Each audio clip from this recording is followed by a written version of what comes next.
Bonjour, je m'appelle Zoad Riwash, je suis étudiant en licence risque assurance et vous allez voir, mes journées sont bien remplies. Je donne des cours de mathématiques, oui. C'est quelque chose qui me permet de me sentir utile.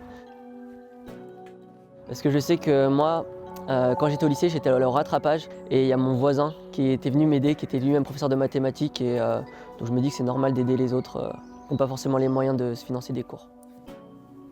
Bonjour, Bonjour, ça va? ça va, ça va. 4x carré plus 4x cette fois. 4x carré plus 4x. Bon, on dérive une première fois, ça fait 3x carré. Non, 3x, bah... 4, 4x carré. Ah ouais, non, non, non, non, c'est 8x. Voilà, c'est ça. 8x plus 4. 8x Et on plus dérive. 4. Moi, je suis en classe de terminale sur le lycée Jean Giraudoux, à Châteauroux. Ça m'aide beaucoup parce que ça me permet de revenir sur des points que j'avais pas pu voir avec le professeur. Du coup, bah, franchement, c'est d'une bonne aide. Ouais. Tu me diras après le contrôle s'il y a des points à revoir et si tu veux qu'on se revoie, tu me diras quelle date et on fixera ça. Vas-y. Bah, bonne soirée à toi, merci. Bah là, le cours de maths s'est bien passé. C'est un élève qui est assidu, donc il prend pas mal de notes. Il pose beaucoup de questions, donc c'est un cours de maths qui est agréable. C'est pas une aide financière du tout même. Enfin, je peux gagner, euh, je peux gagner 25 euros, on va dire, sur la semaine. Mais bon, c'est pas ça qui fait que je donne des cours de maths. C'est vraiment pour se sentir utile. Après, à côté de ça, du coup, bah, je vends des huîtres. Et là, c'est vraiment un aspect financier. À la base, je travaillais à Leclerc. Sur mes premières années de licence, je travaillais à Leclerc en tant qu'étudiant salarié, quoi. Bon, allez, je vous emmène. On va chercher les huîtres au parc des Boucholeurs. Et après, suite à ça, quand je suis allé à Niort, je me suis dit autant faire quelque chose qui me colle. Enfin, j'aime bien entreprendre, donc là, j'ai décidé de créer une société d'ostréiculture. Je fais de l'achat-revente d'huîtres.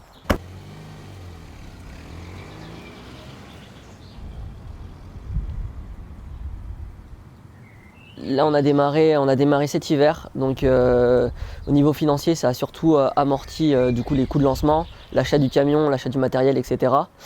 Et sinon, là, à long terme, ouais, ce serait vraiment un moyen pour payer mes études sur Bordeaux ou sur Paris, parce que ce sera vraiment coûteux, quoi. Hop.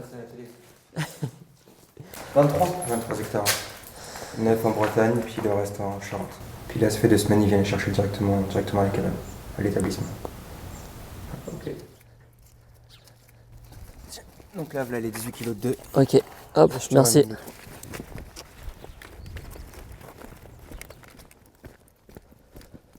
Bon alors qu'est-ce qu'on a fait la Zoé? Hop. Bah alors là, du coup, on a récupéré les huîtres chez Eddy. Les huîtres qui viennent du sud de La Rochelle. Et donc là, on part sur Niort pour vendre ça demain matin. GG, là, maintenant qu'on a récupéré les huîtres, on va aller les poser au garage, les emballer et après on va s'entraîner. Je profite de faire de la muscu au garage avec le Covid, il y a tout qui est fermé, donc voilà.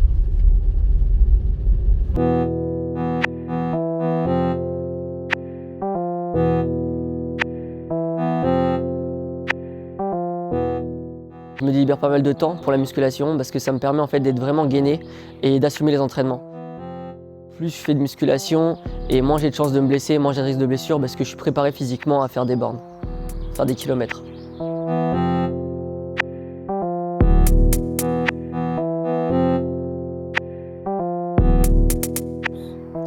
Alors je fais de la course à pied, plus précisément ouais, du 5000 mètres jusqu'aux 10 km. J'ai commencé dans les années minimes, donc quand j'avais 13-14 ans. Et ça a pris une grande partie de ma vie au lycée, première année d'université. Et là maintenant j'essaye de m'entraîner sur les longues distances, donc je prépare un semi-marathon en fin d'année. Alors ces médailles elles représentent pour moi donc à peu près le résumé du début de ma carrière, on va dire. La première médaille là, c'est mon premier 10 km officiel, donc là j'ai fait 32,15. L'année d'après, donc en 2019, sur la médaille juste à côté, j'ai fait 31,15. Je voulais faire 2020, mais du coup, avec les circonstances actuelles, du coup, il n'y a pas eu de compétition, il n'y a pas eu de 10 km. Et là, c'était ma première médaille par équipe au championnat de France. Donc c'était les interclubs au championnat de France, j'avais fait le 3000 mètres. Et là ensuite il y a quelques coupes. Au niveau des coupes c'est pas très important. Si, il y a elle qui m'a marqué. C'était ma première place en cross. Donc là c'était les cross académiques. C'était aux UNSS au lycée. Mais du coup le souvenir qui m'a le plus marqué C'est donc le projet Ethiopian Project que j'avais monté avec 2 amis à moi, Clément et Célestin. Donc on est parti en Éthiopie pour filmer les conditions de vie des athlètes éthiopiens. Et là-bas, comme on peut voir sur la photo, on a rencontré Kenisa Bekele, qui est multiple champion olympique. Voilà. Bon bah du coup, on va aller s'entraîner.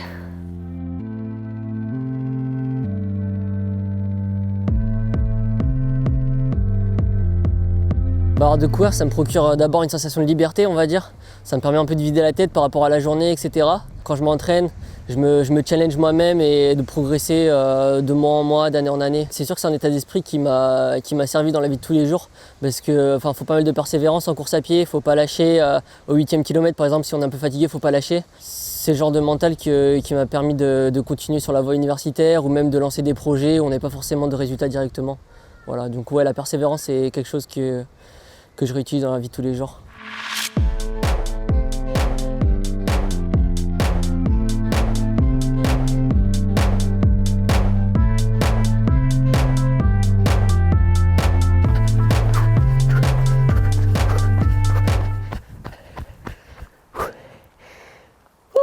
Ça va, Zéber? Ouais, ça va, ça va. Pas trop dur? Ouais, petit fartlek, petit jeu d'allure, ça va.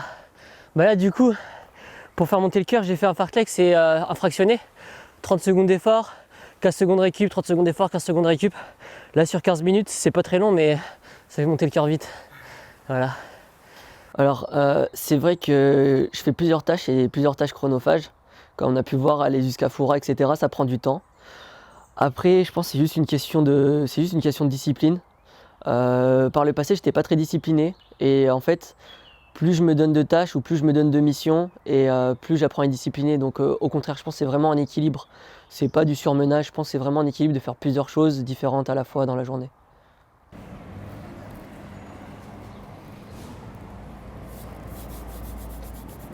Hop, ouais, bonjour.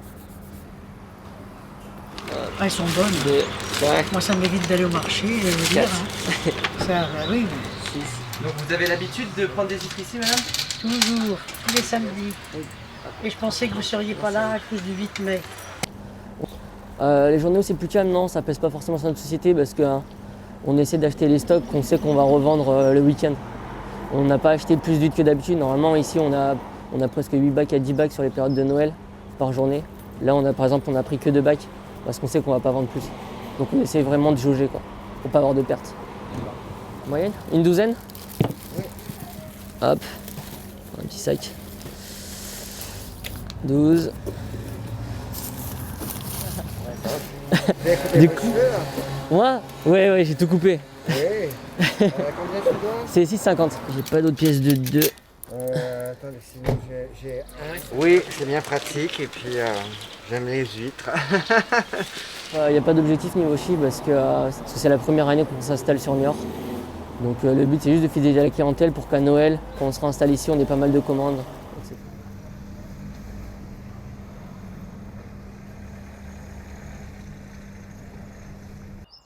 Bon, merci à vous, j'espère que ça vous aura plu. Oh. On dirait François Mitterrand qui se barre. Au revoir. Au revoir.